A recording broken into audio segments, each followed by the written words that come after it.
Hello प्यारे बच्चों, कैसे हो आप सभी। उम्मीद करती हूँ आप सभी स्वस्थ होंगे। हमने कक्षा 7वीं का अध्याय 1 पढ़ा, पेंसिल और उसका प्रयोग। अब उस अध्याय में से हमने कुछ प्रश्न निकाले हैं, तो देखते हैं आपको कितने उत्तर आते हैं, कितना ये अध्याय आपको समझ में आया है। और ये आपको अपनी नोटबुक बनानी है, ऐसे ही आपको उसके अंदर क्वेश्चन आंसर लिखने हैं। तो सबसे पहला जो हमारा प्रश्न निकल कर आया है, चित्र में अलग अलग प्रकार की पेंसिलों का प्रयोग क्यों किया जाता है। प्रश्न को ध्यान से समझो।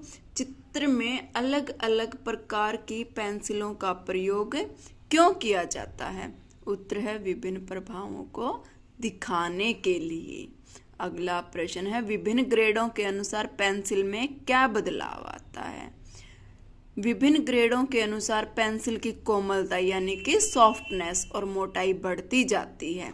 जैसे जैसे ग्रेड बढ़ते हैं वैसे ही पेंसिल का सिक्का मोटा हो जाता है और उसकी सॉफ्टनेस पर भी असर पड़ता है। अगला प्रश्न है, प्रश्न संख्या 3, किसी चित्र के प्रभाव को किसके द्वारा जाना जाता है। किसी चित्र के प्रभाव को शेडिंग के द्वारा जाना जाता है। प्रश्न संख्या 4, वस्तु में उभार व गोलाई किसके द्वारा दिखाई जाती है। शेडिंग के द्वारा। प्रश्न संख्या 5, द्विआयामी आकृति से त्रिआयामी प्रभाव किस विधि द्वारा दिखाया जाता है। शेडिंग के द्वारा। किसी भी वस्तु को किसके माध्यम से देखा जाता है। प्रकाश के माध्यम से। अगला प्रश्न है, जब एक वस्तु पर प्रकाश पड़ता है तो वस्तु का एक भाग कैसा दिखाई देता है। जब वस्तु पर प्रकाश पड़ता है तो वस्तु का एक भाग पूछा तो आप चमकीला भी लिख सकते हो और छायादार भाग भी लिख सकते हो। तो प्रश्न को आपने ध्यान से पढ़ना है, फिर उसका उत्तर देना है। जब वस्तु पर प्रकाश पड़ता है तो वस्तु का एक भाग कैसा दिखाई देता है। तो इसका उत्तर है, जब वस्तु पर प्रकाश पड़ता है तो वस्तु का एक भाग चमकीला दिखाई देता है और जहां पर प्रकाश सीधा नहीं पड़ता वहां छाया दिखाई देती है।